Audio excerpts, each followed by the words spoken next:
Okay, so from my experience, not just experience, but from my knowledge in the Word of God, Jesus Himself said, "Lord, if there be another way, let this cup pass from me." Jesus wept when Lazarus died, even though He knew He could have brought him back to life. As men, we are supposed to be imitators of Christ. So when you know the truth to a certain extent, you know that because we are human and we are, not supposed to be of this world, but we're living in this world.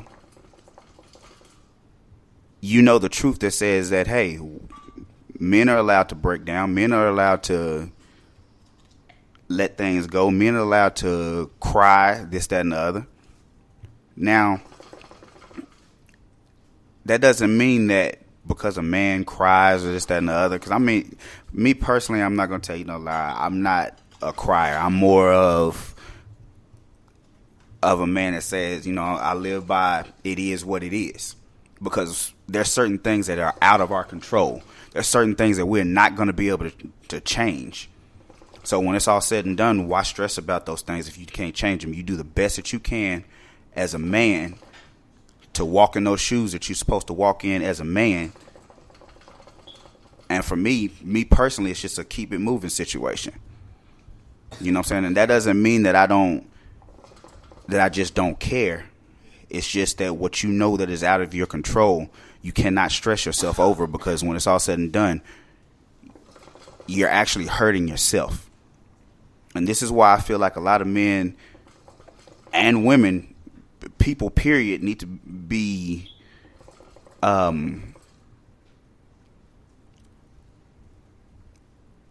what's the word that I'm looking for? I'm sorry.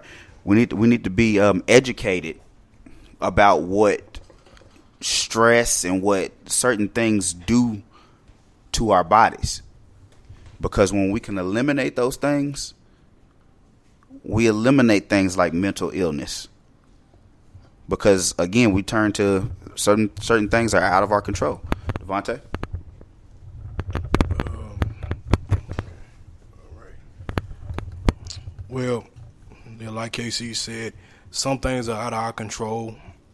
Me, I cope with it by just keeping quiet and keeping to my business, because me personally, I've been in situations where people will try to,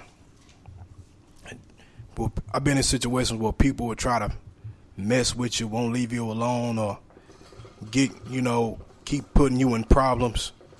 And I had to learn over time to just, I learned that as an individual, that it's best to take care of more for yourself, because we can't control how other people feel. We can't control what the society we live in does. But like you say, our mental health is more important. And I understand not everybody copes the same way. So like you say, some people, they self-medicate. Others, they just they keep to themselves, man. And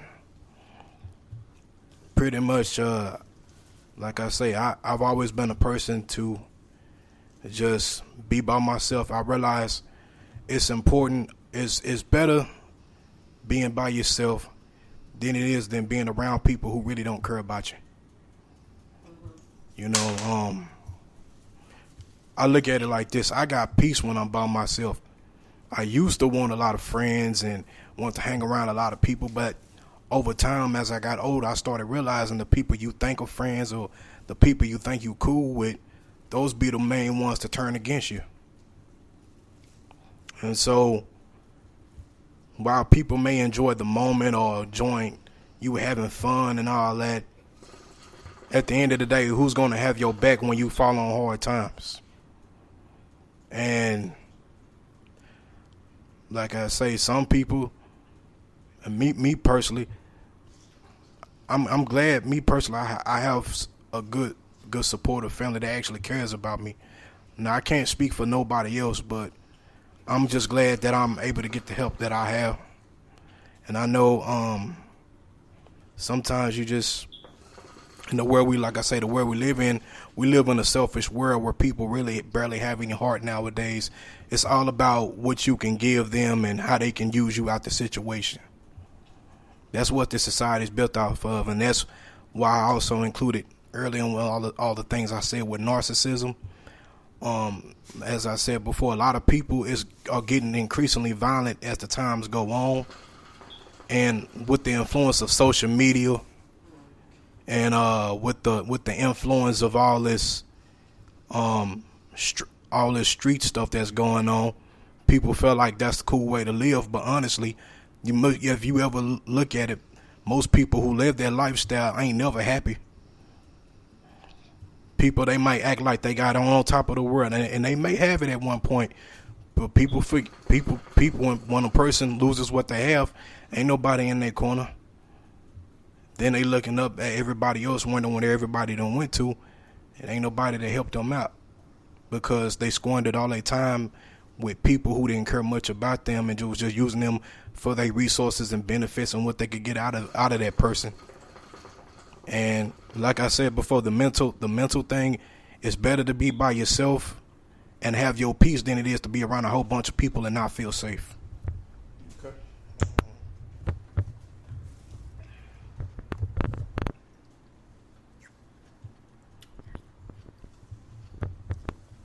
So, okay, that was a very good question. I mean, from a female, I don't know if you want a female's perspective, but I don't look down on men that show emotion. It shows a level of maturity and acceptance, accountability, and also it shows that you can process and comprehend. Because think about it. If, as men, you're not expected to, or you're taught as a society not to show emotion, how are you going to deal with the emotions or handle the emotions of everyone that's under you if you can't deal with your own emotions? If you can't handle your own emotions? I feel like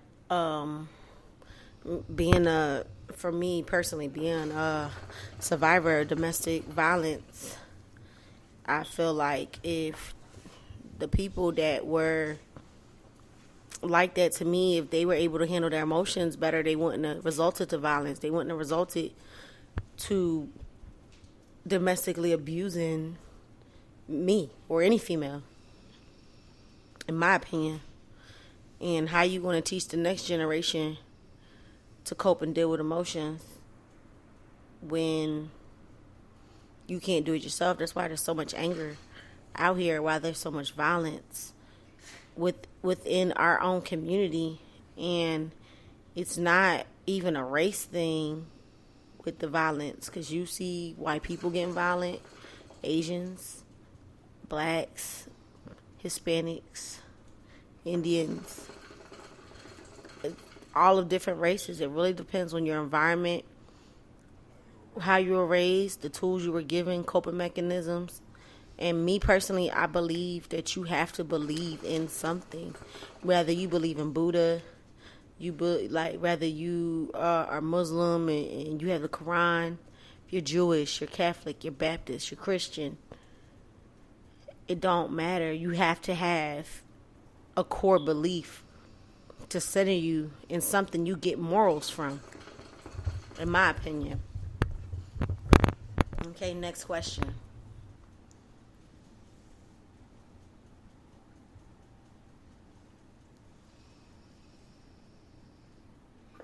Okay, the next question is from Henry. Henry says that he is a white male from Killeen, and he has never worked around people of color before, because in his community it's all white, and he finds that often he is being told that he is saying things that he doesn't mean to be derogatory or mean but stuff he was taught and he learned up with that he's not. He said he's not racist. He thinks all people are beautiful, and he just wants to know, like, how do you cope with that, and how do you, like, protect someone else's, make sure you're not affecting no one's mental illness when you are put in an environment around people you've never been or raised around as a Caucasian man, thinking of others. Did y'all catch that? I didn't. I wasn't here for the whole thing. Henry he's a white man in Killeen. Okay. He was raised around all white people. He's working now. Where you working at, Henry? He works in Garland, and he works in around predominantly minorities and colored people. And he's often told that he is saying things that are unsensitive. And he's not. He doesn't mean it that way. He doesn't believe he's racist. He's never did any hate crimes. He values all life and all people, but is being viewed as that when he's just repeating what he grew up with. How does he consciously refrain from? Because he said now he's scared to talk at work. He's just trying to make friends, and he wants to know, how do you cope with being thrown into an environment where you were around all one color and now you're around another. Okay, so first of all, just to get started, my opinion on that, first of all, knowledge is power. What you know, you can actually do something with. Okay? If you are in a situation like that, my advice would be to have a conversation with that of a supervisor or manager, because on these jobs, especially in Texas, we have situations where it's supposed to be one, diverse, and the workplace should not be a situation where you go to and you are in turmoil, mental turmoil, or it's not supposed to be a hindrance of any kind to go to work. So if I was in that position and everything was switched, the first thing I would try to do is get an understanding. Because if you're trying to make friends and everything like that, that's 100% cool. That's not a problem. But when you just be truthful and set things out on the table, again, knowledge is power. And that doesn't mean that you have to go learn everything about this race or that race. Give them the knowledge and the understanding that you have a clean mindset and a clean heart, and you're not trying to cause any harm towards anybody. I believe that that's where that has to absolutely start, because if you keep it to yourself, no one will ever know, and it'll be like more like, oh, he's the weird one because he doesn't say anything. Or what's crazy is the bad things that may have come, that may have been taken out of context. Unless you change that, that's what they're going to remember above everything else right before you go silent. So don't let that be a situation where that overtakes you. Do something about it. And the fact that you're seeking counsel and that you're asking for advice, it definitely speaks of your character. And like, maybe talk to your bosses and have like a work thing where you all get to know each other, do like an icebreaker, and if they have more understanding, then they'll know that your intent isn't what they perceive it to be. Do CJ or Vontae have anything to say on that?